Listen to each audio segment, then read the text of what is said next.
Raquel Linares, soy psicóloga clínica. Llevo más de 30 años dedicándome a los trastornos de la conducta alimentaria, tanto el tratamiento y ahora desde la Fundación FITA a todo lo que tiene que ver con la prevención, la sensibilización y la comprensión de estos trastornos. Son problemas que afectan a muchísimos jóvenes en toda España, unos 400.000, y ahora con un 25% de incremento pospandemia. Por lo tanto, tenemos que tenerlos muy en cuenta, ¿eh? Hay un tanto por ciento, un 6 de un 2% más o menos de anorexia, un 6% de bulimia y un 6 o un 8% de trastorno por atracón. Estos los más especificados. Luego hay muchas variedades, ¿no? Como iremos viendo en la presentación de hoy. Los trastornos alimentarios, bueno, aparte del concepto de salud, que es el estado completo, tanto físico, mental y social, mm, en los trastornos alimentarios sí que vemos como que la persona utiliza la comida, utiliza el control del peso del cuerpo como una válvula de escape de un malestar emocional, de un momento difícil, de una crisis. Busca en ese cambio o esa dependencia con la comida y cómo lo verán los demás, algo que resuelva un problema psicológico. Por eso son problemas de salud mental, de un trastorno de salud mental, aunque afecta al físico porque afecta a la alimentación y afecta al peso. Pero la única solución que para resolverlos del todo será cuando, tal como vemos en este iceberg, podemos trabajar no solamente los síntomas, que sería el bajo peso o el sobrepeso, o las conductas de riesgo como la hiperactividad, los vómitos, sino trabajar todo lo que hay debajo, que sería esa baja autoestima, esa inseguridad, esa voz crítica hacia uno mismo de no sentirte valioso ni valiosa, porque si no el problema no se resuelve nunca. Si solo trabajamos una parte, lo psicológico, y la persona sigue con sus conductas, con el trastorno alimentario, no se soluciona nada, se alarga en el tiempo. Y lo mismo pasaría si solo nos dedicamos a lo físico. Por lo tanto, eso es muy importante para comprender estos trastornos que no son fijos. Uno puede tener anorexia, después pasar un periodo con una bulimia, volver a la anorexia, pasar por un trastorno por atracón, van a veces cambiando de forma y otras veces sí que se mantienen más estables. En el caso de la anorexia, la imagen que nos viene es una persona, una chica, chico extremadamente delgado, delgada. Hablaré más a veces en femenino porque, bueno, porque el 90% afecta más a las chicas que a los chicos. En los chicos a veces la puerta de entrada tiene que ver más por el aspecto físico, por el cuerpo atlético, y luego se les va un poco, se les va de las manos. Pero bueno, es la incapacidad por comer normal, eso afecta a bajar de peso, una preocupación obsesiva por el peso, cuerpo, imagen. Personas muy exigentes, perfeccionistas, que no se sienten bien con ellos mismos y que eso acaba afectando a la imagen que tienen. Por eso la distorsión del esquema corporal es algo que sorprende, como una persona que está tan delgada, cuando se mira en el espejo, ella se vea gordo o gorda. Y tiene que ver debido a la obsesión a nivel mental que hace que distorsionemos nuestro cuerpo. En el caso de la bulimia, sería pues parecido. La persona entra por una insatisfacción, por un momento de baja autoestima, porque no se ve bien o porque le han pasado cosas. En el caso de la bulimia, a veces nos encontramos con que son personas que han vivido algún tipo de rechazo, algún tipo de bullying en alguna etapa anterior, no todo el mundo, y ese sentimiento de rechazo cuando llegan a la adolescencia piensan que nunca más les va a volver a pasar. Intentan controlar, pero un día, pues, no pueden controlarlo, no son tan rígidos o tan perfeccionistas como en el caso de la anorexia, y se les escapa de las manos y tienen mucha ansiedad, entonces pegan un atracón, el sentimiento de culpa después del atracón hace que empiecen a tener conductas de purga, vomitan o laxantes o diuréticos o una actividad excesiva, siempre pensando que lo voy a poder parar, ¿no? En eso se parece a una adicción, una sensación de que voy a tener el control y se les escapa de las manos. Se lleva en secreto y es un secreto que a veces puede llegar a matar, porque el vomitar con alta frecuencia, tomar ese tipo de conducta de purgas, hace que puedas tener una bajada en las sales minerales, sodio, cloro, potasio, se podría provocar un paro cardíaco, porque encima hacen mucha actividad física, están comiendo mal y se hace un desarreglo hormonal muy importante, que también acaba provocando que por mucho que vomiten, la persona no cumple sus objetivos, no se adelgaza como quiere y eso le genera cada vez un pez que se muerde la cola y mucha insatisfacción. Mm. En el caso del trastorno por atracón, serían personas que se parece un poquito a la bulimia, canaliza su malestar o todo las cosas que le pasan, si estoy triste, si estoy contento o si he tenido un disgusto, mediante la comida. La comida es un amortiguador emocional y condiciona su vida. Por lo tanto, solo que no hay conductas de compensación y entonces llega un momento que eso acaba provocando un problema de sobrepeso o de obesidad muy grande, con un malestar, con una baja autoestima, con una sensación de pérdida de control. Por lo tanto, tanto en uno como otro, lo que vemos es que la persona intenta cambiar por fuera porque se siente mal por dentro. En el caso de la anorexia, esa idea de ser autosuficiente, de no demostrar a los demás que soy fuerte, que no me pasa nada, al final, como eso es ir en contra de la naturaleza humana, acaba cayendo en un problema de este tipo. ¿Mm? En el caso de la bulimia, pues sería algo parecido, la persona no expresa el malestar o el miedo al rechazo o las inseguridades que puede tener y entonces utiliza como unas muletas, una válvula de escape para ir funcionando en su vida y una careta social para disimular realmente todo ese malestar interno que la persona no ha aprendido a resolverlo de una forma determinada. Por lo tanto, es como hacer un stop en el camino para poder parar, aunque sea con un síntoma grave como es este tipo de trastornos, y poder revisar qué son aquellas heridas que me han pasado en las diferentes etapas de mi vida que ahora en la adolescencia, que es una etapa de reciclaje, cuando realmente se tienen que revisar las cosas, cuando es la oportunidad de poder construir mi identidad, aparecen este tipo de trastornos como para decir, atención, hay una serie de lecciones que en etapas anteriores pues no has aprendido a expresar lo que sientes, o en el caso de la anorexia, pues siempre lo han hecho todo tan perfecto, personas tan súper responsables que nunca se han frustrado, que nunca han recibido un no, y los primeros no los empiezan a recibir pues en el grupo de iguales porque no son las mejores o no son las que tienen más éxito o no son las que ligan más y ahí no lo pueden encajar. O sea, a veces es como que no ha habido ese crecimiento a nivel emocional porque ante el malestar he buscado una válvula de escape. Por lo tanto, entender el síntoma tiene que ver con esto, con que la persona no quiere mostrar esa sensibilidad o esa vulnerabilidad y entonces, pues se tiene que convertir en otra persona y eso produce un problema de salud mental. Para detectarlo a tiempo es muy importante porque cuanto antes se detecta, antes mejora el pronóstico, evitamos la cronicidad. Los trastornos alimentarios, la buena noticia es que son totalmente reversibles y la persona realmente aprende a quererse tal como es y deja de estar luchando contra su constitución, contra su persona, aprende realmente a quererse y a cuidarse. Pero si se alarga mucho en el tiempo, cuando llevan muchos años de evolución, pues hay un momento que hay algunas secuelas físicas o incluso psicológicas que cuestan mucho más de resolver o no se pueden resolver ya.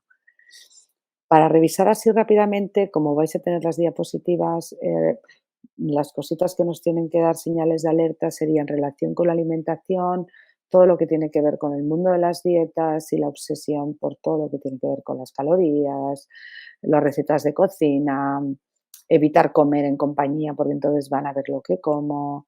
Muchas veces me encanta cocinar para los demás, pero yo evito excusas para no comer aquello que he cocinado, algún comportamientos extraños o en el caso de la anorexia que se comen trocitos muy pequeños, se esparce la comida en el plato, en el caso de la bulimia, pues de golpe a la hora de la comida sigo una dieta, pero luego cuando nadie me ve me como lo que hay en la despensa, escondo todo, no quiero que nadie lo vea, por lo tanto viven un secreto interno, una vergüenza interna que les genera cada vez más malestar, más distancia con los demás, nadie me entiende porque no lo expreso y los otros no van a adivinar. Van dejando como señales de humo con el síntoma para que alguien se dé cuenta, que no estoy bien. En el caso de la anorexia a veces es más fácil porque visiblemente ves a esa persona que está muy delgada. En el caso de la bulimia es más complicado. Nunca llegan a tener ni muy bajo peso ni mucho sobrepeso y todo lo hacen a escondidas y hay muchas mentiras por delante. En el caso del trastorno por atracón podemos ver visiblemente que hay un problema porque hay un sobrepeso importante. Hay otros trastornos, que es como la ortorexia, que sería la obsesión por comer todo lo biológico, todo lo que nos ha cultivado con pesticidas y que entonces les condiciona la vida tanto que no pueden comer casi de nada. Entonces, una cosa es cuidarse y que te guste este tipo de alimentos y otra cosa es que solo puedas ver esas etiquetas que han pasado todos los controles, no te fías de que sean reales. La persona, debido a esa obsesión por cuidarse, acaba en muchos casos con un problema grave de un trastorno alimentario. La detección precoz, como seguíamos hablando, sería pues también ver con la imagen corporal si la persona, por mucho que está delgada, sigue viéndose gorda. Eso nos daría un dato. Si hace muchísimo ejercicio, en la anorexia normalmente se hace una hiperactividad exagerada, la persona no puede estar sentada, está moviendo siempre las piernas como un objetivo de quemar calorías, ¿no? Como una hiperkinética. Y por otro lado, en otro caso, en el caso del trastorno por atracón, sería una pasividad, no quiero hacer deporte. Como veis, las cosas llevadas a los extremos nunca están bien. Y por lo tanto, como decíamos antes, en el caso de la anorexia también, pues a veces cuando ya se ha bajado mucho de peso, pues pierden la regla como un aviso que está diciendo que el cuerpo está bajo mínimos y no puede tener más pérdidas de hierro, por lo tanto nos está avisando de que estamos ya en medio de un trastorno alimentario un poquito más grave. Es importante, delante de un caso, la persona siente siempre que lo puede controlar y no quiere que le descubran, entre comillas, porque hay una parte que sí que quiere ser descubierto o descubierta porque lo está pasando fatal. Entonces es muy importante, si no tenemos la claridad, no tenemos la certeza, preguntar a algún amigo o alguna amiga a ver si también le da esa misma sensación, ¿no? También podemos ayudarla a que vaya a hablar con la familia, que darle el apoyo este como compañero de que le vamos a ayudar para ese momento, que su familia a lo mejor no se imagina absolutamente nada, que muchas veces no es así, porque sí que han visto muchas cosas raras, pero que no se pueden decir porque la persona se pone súper irritable.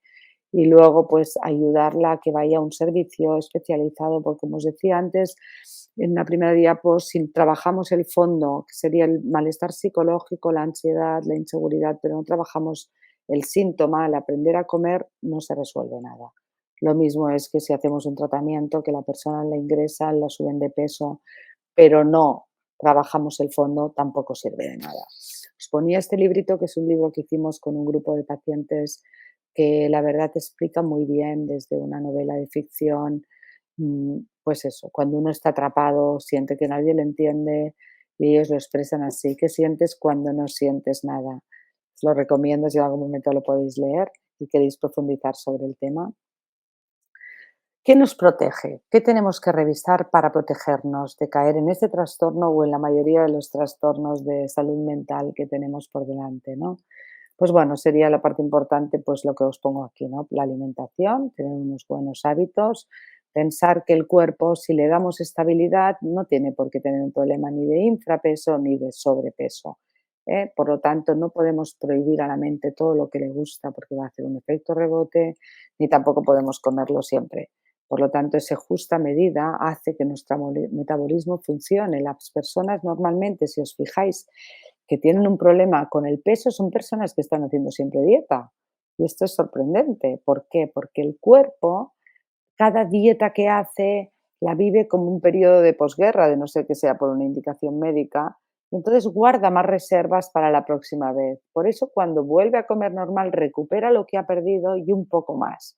Por lo tanto, las dietas, por motivos estéticos, no funcionan. Que sería esta teoría que os pongo aquí de set point, que también podéis indagar un poquito más, porque las personas que hacen dieta acaban siempre teniendo un problema de sobrepeso. Bueno, importante como factor de protección todo el mundo de las emociones, como vemos en el libro, qué sientes cuando no sientes nada, cuando no sé manejar mis emociones, una revisión de cómo estoy con el miedo, Cuando estoy triste, si puedo mostrarlo en confianza delante de uno, porque si lloro con la almohada no sirve, no me des angustia. La almohada no puede estar viendo mis lágrimas. La rabia, lo mismo. Si yo quiero saber poner el límite, poder decir que no a algo que no me gusta y expresar lo que necesito, necesito poder enfadarme. Es una emoción que es muy coherente, lo mismo que el miedo o la alegría. Si estoy contento, tengo muchas ganas de compartirlo con los demás. Esta es la que menos nos cuesta, pero hay personas que también, que dicen, no, no, no me animo tanto porque si no luego no vaya a ser que me pase algo. Cada emoción tiene que tener una válvula de escape saludable para que no se convierta ni en ansiedad ni en depresión.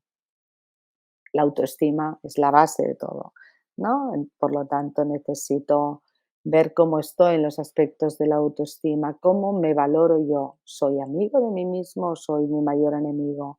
¿Cuál es el diálogo interno? ¿Valoro las cosas que hago bien, las reconozco o solo me fijo en lo que hago mal? Vivimos en un mundo extremadamente exigente, una sociedad muy exigente, que a veces nos transmite unos valores que no son los reales, como que hemos de ser fuertes, hemos de ser perfectos, como que solo se ve más lo que haces mal que lo que haces bien. Eso es algo que no está bien, porque el ser humano no es perfecto, se equivoca, aprendemos de los errores y somos sensibles, tenemos una parte emocional que es imprescindible, que es lo que nos hace realmente humanos y es la parte que más nos hace conectar con nuestros compañeros, con nuestros amigos, con nuestros iguales, porque a ellos también les pasan cosas parecidas a nosotros. Cuidar nuestra autoestima es compartir los momentos difíciles que tenemos con nuestra autoimagen, con nuestras relaciones, poderlo compartir con alguien cercano, porque nos daremos cuenta que eso que creemos que solo nos pasa a nosotros es algo que también les pasa a ellos o les ha pasado en algún momento. No ha habido nadie que ha pasado la adolescencia sin sentirse mal con su cuerpo, sin verse un día horroroso. En cambio, si yo me lo quedo y pienso que soy yo, que soy rara, que no me gusta nada y cada día cuando me miro en el espejo me critico, a la larga voy siendo yo el que va destruyendo mi autoestima, cuando el objetivo es lo que yo, tal como yo me veo, es lo que voy a mostrar a los demás y por lo tanto los otros van a ver en mí lo que yo reflejo, ¿no? Si yo me veo como un cisne, ¿sabes? Me voy a mostrar ese cisne, ¿no? Pero si yo me veo como un patito que no puede ni caminar, pues posiblemente voy a mostrar esa otra imagen, ¿no? Entre estas dos imágenes creo que hay un punto intermedio que es ser como es cada uno. Por lo tanto, es muy importante en ese espejo en el que nos miramos, que seamos objetivos, que no seamos críticos. Porque como vemos, la belleza cambia, depende de los tiempos y depende de la cultura, y depende de la sociedad y depende de la economía también.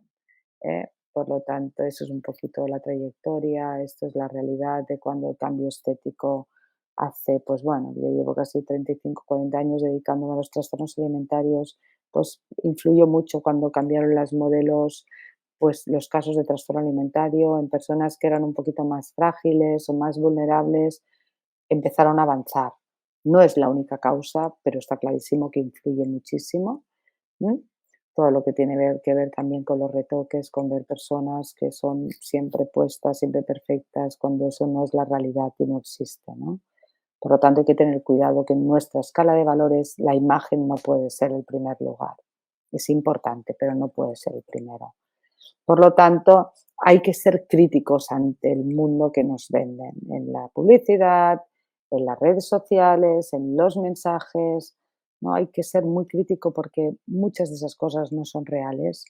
Yo que he trabajado mucho tiempo con modelos, con influencers, realmente es un martirio. Muchas de ellas tienen que vivir un martirio para poder mantenerse en ese lugar, ¿sabes? Y muchas de ellas no es real lo que muestran, pero es como, entre comillas, su profesión, de lo que viven. ¿M? Bueno, desde la fundación y ahora sí que os queremos poner un vídeo de una voluntaria que trabaja con nosotros y que, bueno, que trabaja, es voluntaria, colabora con la fundación y con su experiencia creo que es muy importante para que podamos entender todo lo que yo os he explicado en este tiempo un poquito rápido. Creo que escuchando a Miriam os va a quedar todo mucho más claro de lo que hace que la persona se pierda y lo que hace y qué cosas son las que hace que la persona vuelva a quererse, a recuperarse. Os dejo con ella. Vivir con anorexia es estar vivo pero no viviendo. La anorexia es una condena que te recuerda día tras día lo que eres. Y lo que eres es aquello que nadie quiere, que nadie ve, que nadie escucha, pero que debe estar ahí por y para los demás. Es una enfermedad que te mantiene en las sombras, porque es mejor estar ahí que ser visto y te rechacen o te humillen o te traten mal. Somos muñecas de trapo que nos hemos ido construyendo con parches de no vales, no eres suficiente. Todos son mejores que tú. Nunca llegarás a ser nada en la vida, no importas. Y con esos parches tú sigues construyéndote, con más acordes a ellos. Soy una mierda. ¿Quién me va a querer? No soy capaz. Y nos vamos pintando de azul tristeza y rojo rabia. No puedo comer si eso me mantiene viva. Adelgazar es desaparecer, a la vez que intentar ser vistos para que alguien te quiera. La comida fue mi enemigo número 2, porque yo fui la número 1. Y comer me recordaba la vida, una vida que no quería vivir para únicamente sufrir. Mirarme al espejo y sentir vergüenza y culpa, por no ser aquello que mis padres quisieron, aquello que la sociedad valora, igual a esa amiga que admiraba, o simplemente una persona a la que alguien quiere. Pero llega un momento en el que algo o alguien te dice que pares, que a lo mejor la vida es bonita, y es cuando pides ayuda, y llegas a un hogar, o lo más parecido a un hogar que haya podido sentir, con personas preciosas que te hacen ver que tú también lo eres, pero en ese hogar también te enfrentas a la comida y a ti. Tienes que desnudarte y desarmarte de todas esas corazas que te has ido poniendo para protegerte, como el no sentir, el no contar, el no salir, el no comer. Y eso da miedo, mucho miedo. Te enfrentas a la vida y te conoces. Y yo estoy encantada de haberme conocido. Puedo decir que es lo mejor que me ha pasado. Aprendí a mirarme y a verme, sin ser anorexia y algo que nadie quiere ni ve. Aprendí a dejar de ser algo y ser alguien, a ser Miriam. Aprendí a poner límites, a crear mis propias creencias y no seguir aquellas que me impedían ser yo misma, a quererme, aceptarme y valorarme. Aprendí a saber lo que necesito y desaprender aquello que no, desprenderme de aquello que no necesitaba, aceptar aquellas cosas que no pueden cambiar. Y al final cada uno aprende lo que necesita. Pero todos acabamos preparados para vivir con nosotros mismos y sin miedo a hacerlo. Ahora me quiero, me cuido y me ayudo. Lo único que ha cambiado es que ahora soy Miriam.